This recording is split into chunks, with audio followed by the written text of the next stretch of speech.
L'écologie humaine est basée sur un constat simple. Le désastre environnemental est une conséquence de la violence faite à l'être humain. Voilà pourquoi, dans ce podcast du courant pour une écologie humaine, nous valorisons les personnes qui tentent de créer des chemins de sortie de l'époque moderne. Abonnez-vous pour être alerté des prochaines actus.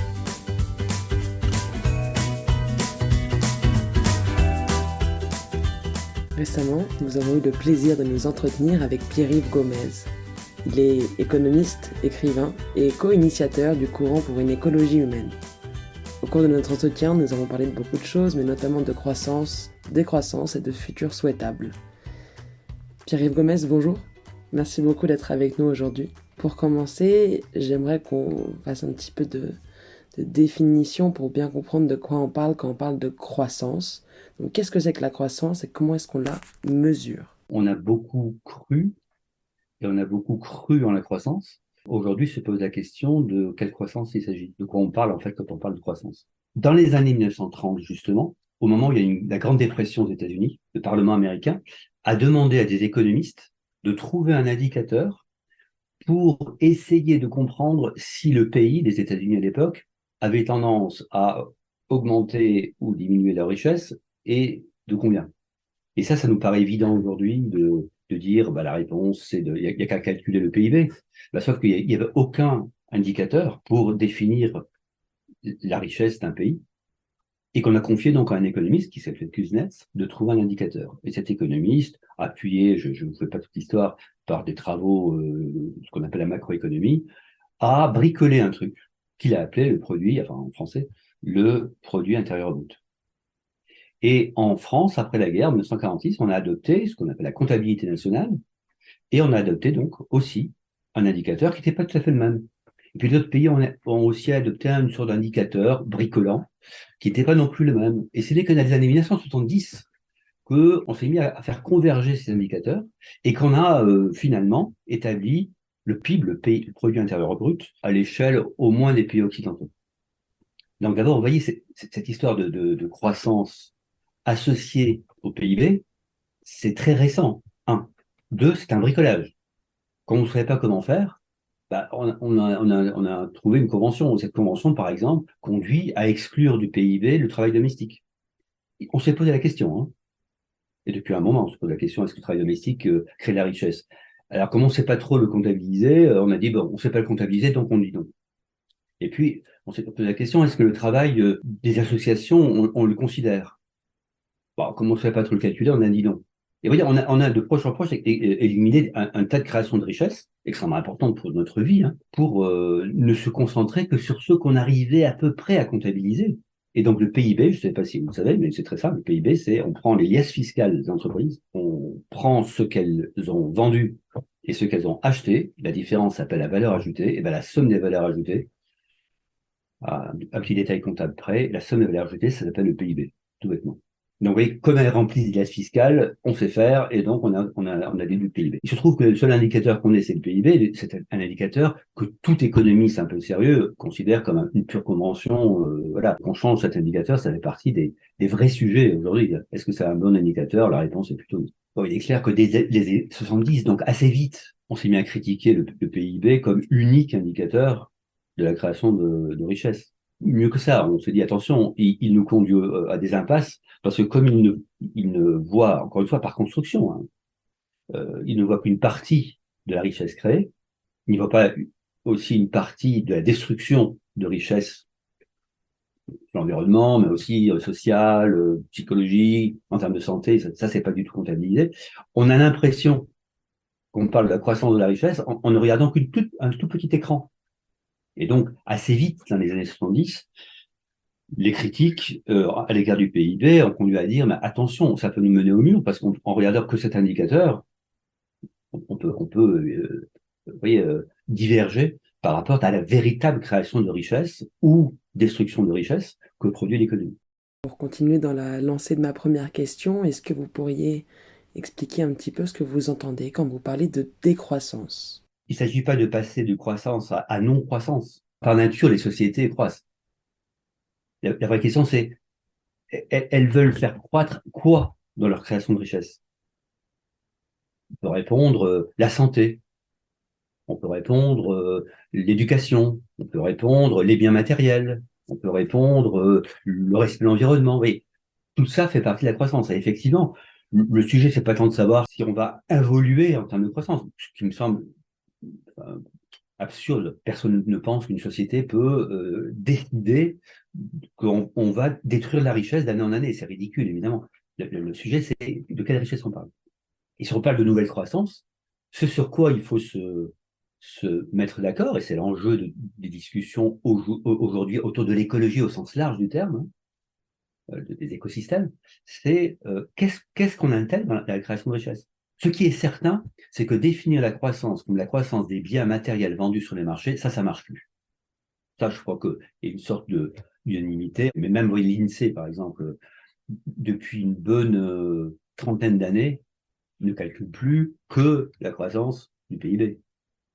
Mais même les politiques, on va vous parler de la croissance de santé, de la consommation des biens éducatifs, de la sécurité. Vous voyez, on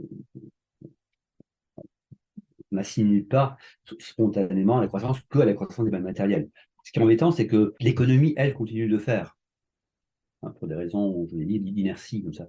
Et qu'il y a une réconciliation à opérer entre l'économique et le reste, le politique, le social, qui constitue en fait l'économique dans sa véritable vocation, hein. Ça, c'est en passe d'être fait, et c'est ce qu'on peut appeler à la fois une nouvelle croissance et une nouvelle économie, quoi. Donc, sitôt qu'on considère que la croissance est nécessaire à la vie commune, on peut y répondre de deux façons. On peut se dire, commençons par réfléchir sur les indices qu'on a mis en place. Comment on sait que le PIB est un mauvais indice? Est-ce qu'il y a des indices alternatifs? Et là, il y en a pas mal, indices alternatifs. Alors, le plus célèbre, c'est l'indice que le Bhoutan, ce petit pays de l'Himalaya, a mis en place à partir de 96. C'est une vieille idée du roi, 72, je crois. En fait, c'est mis en place en 96.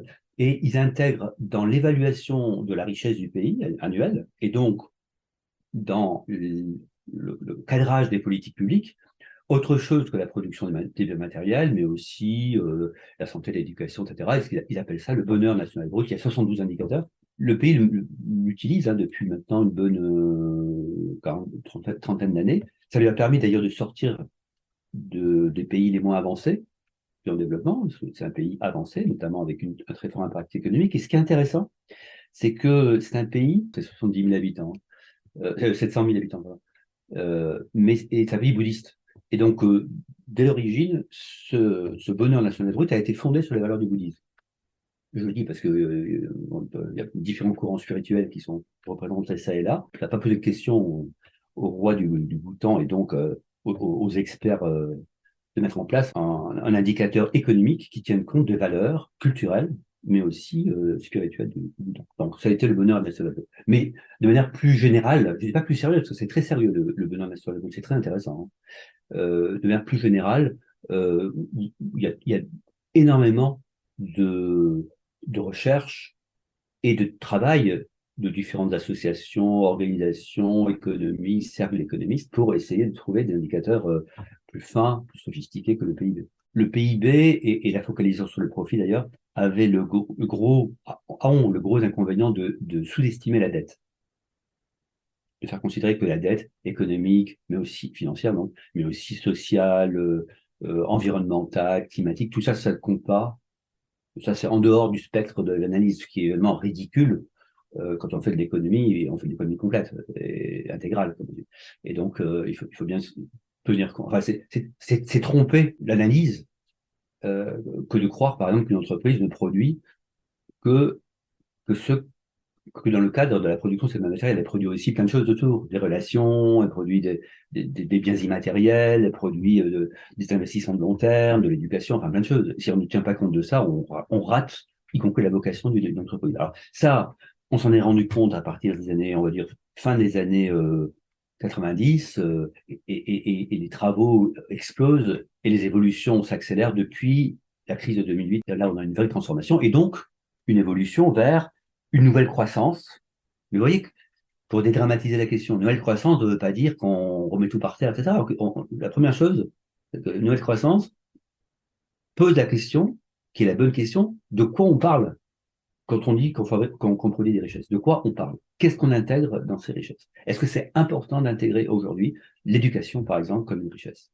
Et si c'est important, il faut quelque part que ça soit manifesté dans la production et donc dans la richesse. Pour conclure sur la question de la nouvelle croissance, ce que je peux rappeler, c'est un paradoxe très important en économie, qu'on appelle le paradoxe d'Easterlin, un économiste américain, qui a montré que au-delà d'un seuil de croissance des biens matériels, le ressenti en termes de bien-être croît de moins en moins vite, et même à un moment donné, il décroît.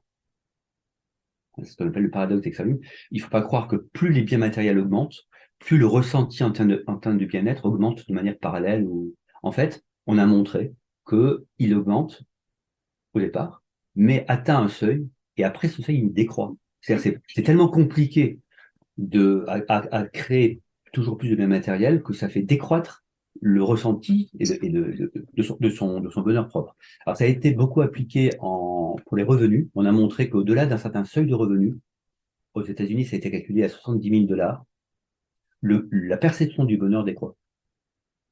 C'est-à-dire que pour gagner plus d'argent, on a l'impression de détruire son environnement, sa vie, ses relations sociales, etc. Et donc, alors peu importe le chiffre, 70 000, 80 000, 50 000, c'est pas le sujet. Le sujet, c'est de savoir qu'il y a un seuil. Donc, quoi que l'on fasse, lorsque on mesure la croissance économique, puisqu'on parle de nouvelle croissance, il faudra tenir compte du fait que cette nouvelle croissance, elle ne se heurte pas nécessairement aux limites planétaires. Enfin, je ne reviens pas à cette question. Elle se heurte aussi à des limites humaines. C'est-à-dire que quoi qu'on fasse, au-delà d'un seuil, la croissance des biens matériels n'apporte plus de bonheur. Voilà. Et que c'est aussi comme ça qu'il faut penser la nouvelle croissance. Pour vous, fort des analyses que vous avez petit à petit commencé à nous présenter, quelle attitude est-ce que vous adoptez, voire même que vous préconisez, vis-à-vis du capitalisme? Donc par là, j'entends, est-ce que pour vous, c'est un système économique à abolir, pour envisager des alternatives? Est-ce qu'il faut le réformer? Le capitalisme, c'est pas quelque chose de figé une fois pour toutes, qui est né et qui mourra exactement le même de toujours à toujours. Il mute, et il est en ce moment en pleine mutation. La question, donc, c'est pas tellement s'il faut le détruire, c'est s'il faut accélérer sa mutation.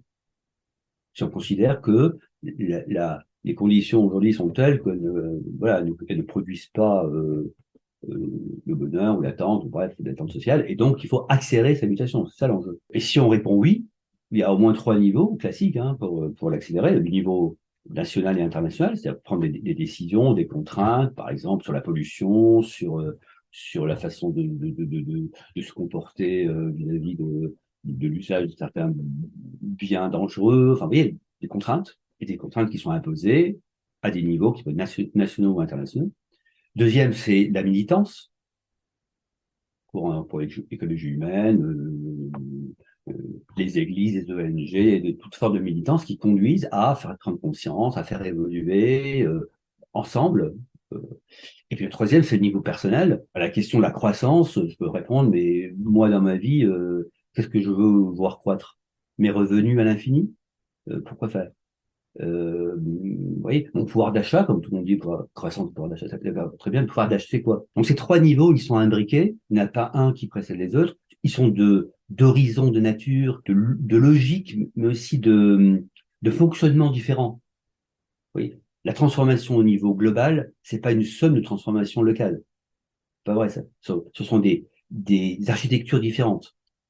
Mais il se trouve qu'il faut à la fois bouger au niveau national et prendre des décisions auxquelles des grandes autorités spirituelles appellent, ou économiques appellent au niveau général, prendre des décisions ou mener des combats au niveau global, au niveau, pardon, ensemble, au niveau communautaire, pour faire cohésion, parce que c'est ensemble qu'on va être plus intelligent, mais aussi plus actif et plus opératoire. Et puis au niveau personnel, se poser des questions. Qu'est-ce que je peux faire moi? Non seulement qu'est-ce que je peux faire moi à mon niveau, mais aussi qu'est-ce qui m'intéresse moi en termes de croissance, parce que c'est mon sujet. Qu'est-ce qui m'intéresse en termes de croissance? Jusqu'où et pourquoi? Alors, tout à l'heure, vous avez dit que la transformation au niveau global n'est pas une somme de transformations locales. Est-ce que vous pourriez élaborer un petit peu là-dessus? Le global, c'est pas la somme du local. Le global a une logique propre. pour qu'on évite d'opposer global, local, comme si c'était de même nature. Il y a des actions à mener au niveau global. Par exemple, sur le climat, on ne pouvait pas mener une action locale, ça n'a pas de sens. Ça peut être que global. Mais aussi sur la pandémie, mais aussi sur les punaises de lit. Il y a des choses qui sont globales et qui peuvent être traitées qu'à un niveau global.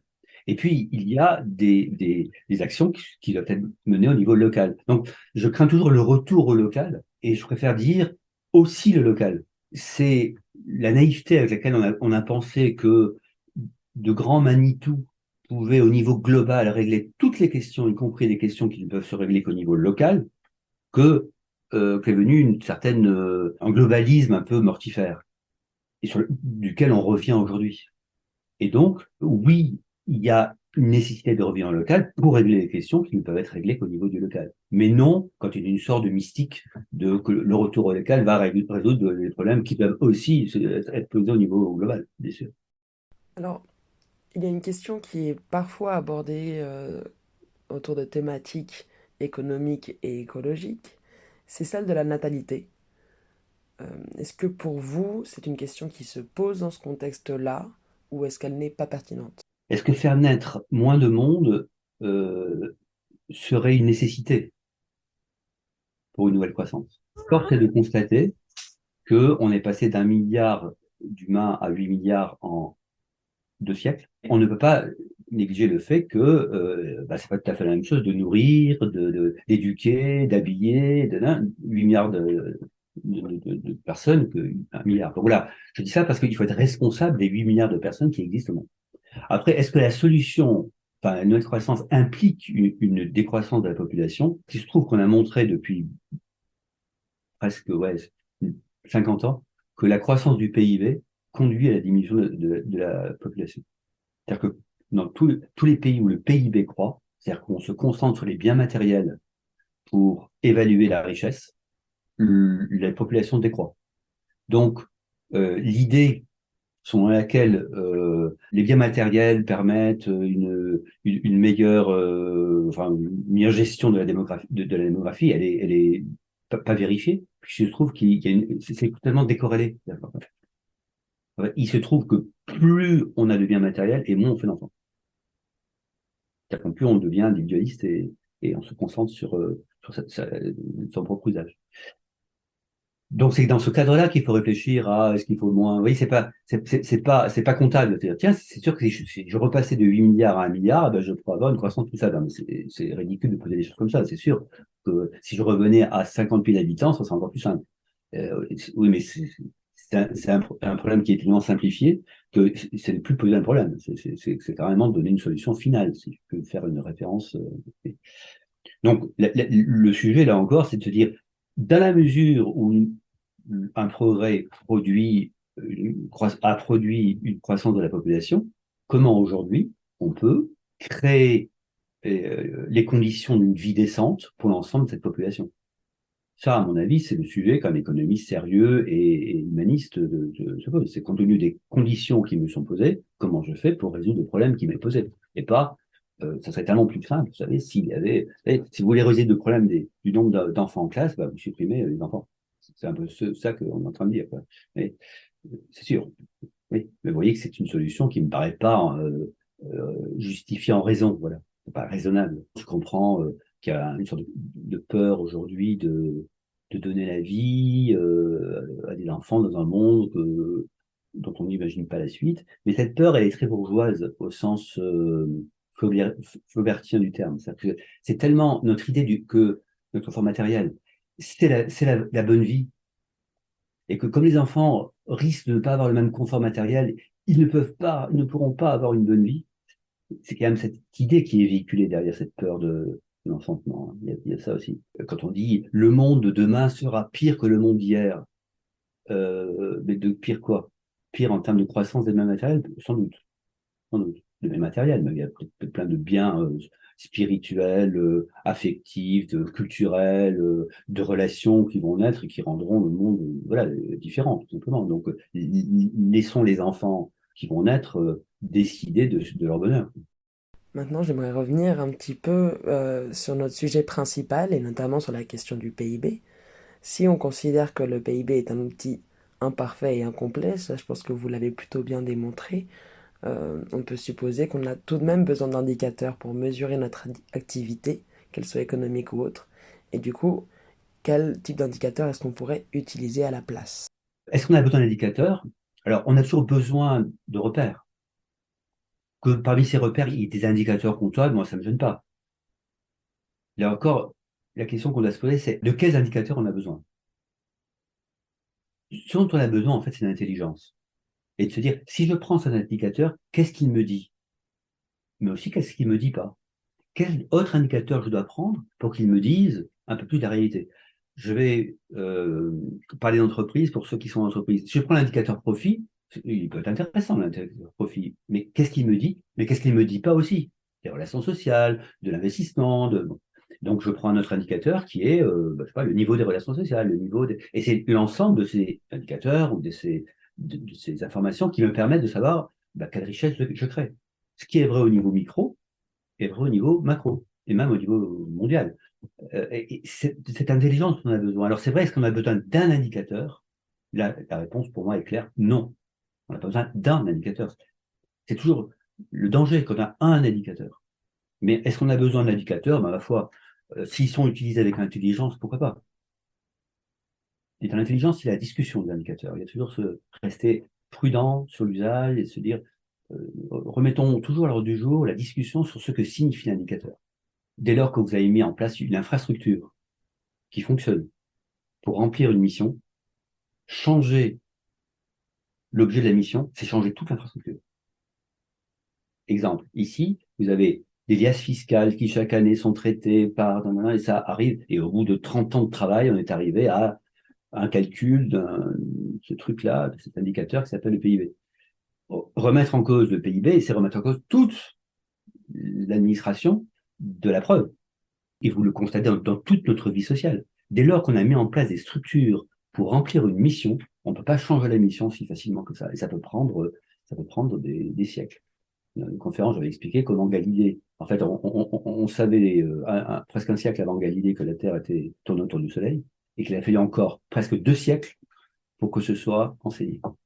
Parce qu'il y a des inerties, et qui sont des inerties qui ne sont pas liées à l'obscurantisme, mais simplement parce qu'on avait appris des choses comme ça, qu'il fallait changer les profs, qu'il fallait changer la façon, qu'il fallait même changer l'idée qu'on avait des sphères. Enfin, c'était très très long. Donc, oui, ça prend du temps. Voilà pourquoi je disais tout à l'heure qu'on ne renverse pas le capitalisme. Vous voyez, parce que les systèmes sont lents. Parce que, en revanche, ils mutent.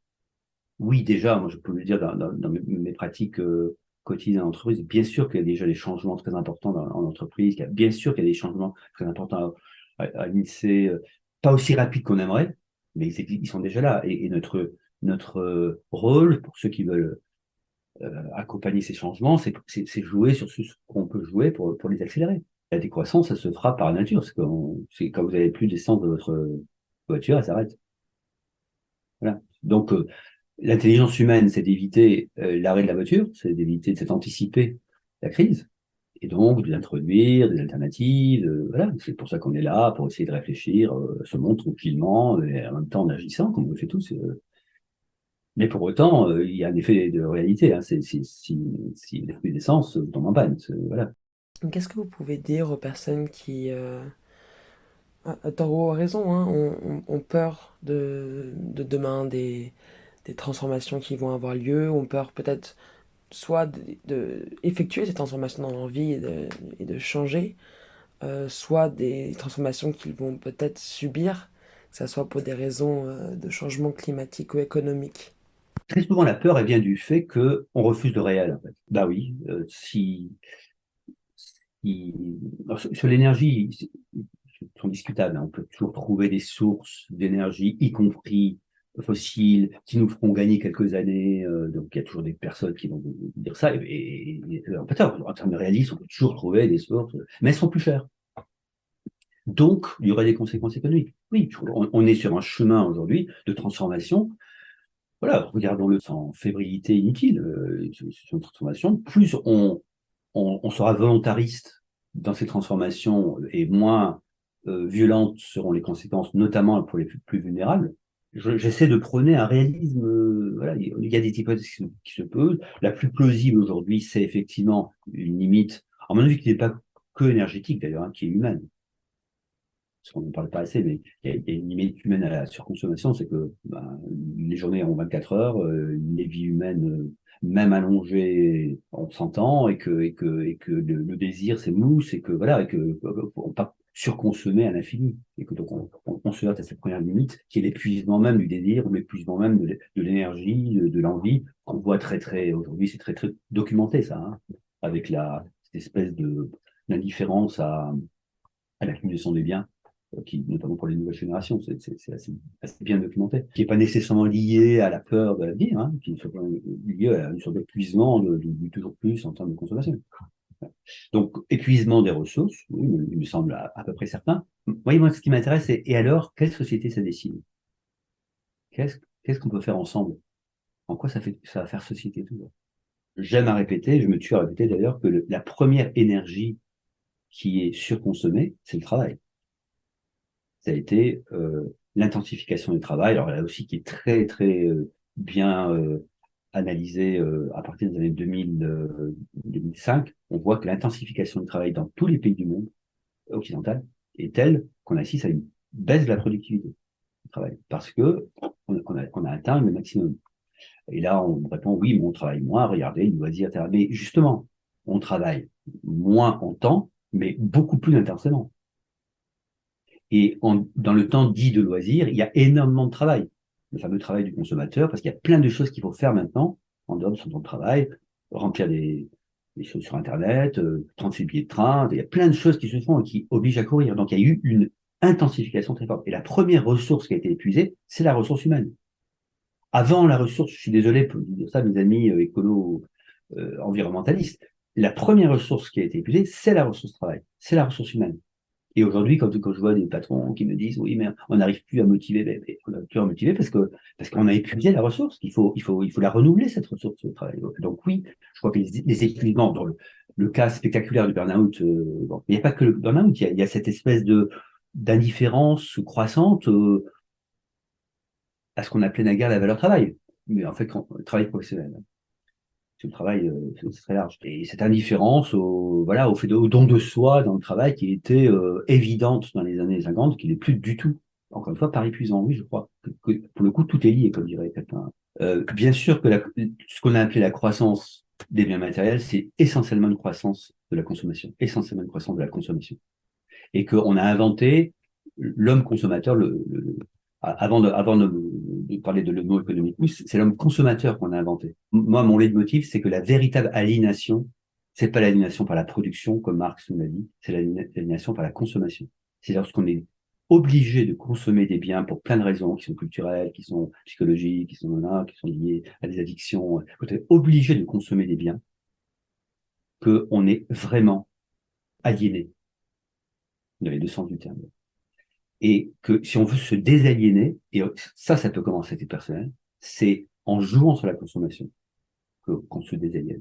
C'est en se posant les questions sur à quel moment cette consommation me libère et à quel moment cette consommation m'aliène. C'est-à-dire me fait entrer dans un cycle qui m'enferme, même si elle est présentée comme libératrice. Non, elle m'enferme dans un cycle de consommation soit du toujours plus, soit de la facilité, etc. Donc oui, la première source de liberté individuelle est liée pour moi à la consommation, au bon usage de la consommation. Merci infiniment Pierre-Yves Gomez pour cet entretien. Et merci à tous et à toutes d'avoir écouté cet épisode.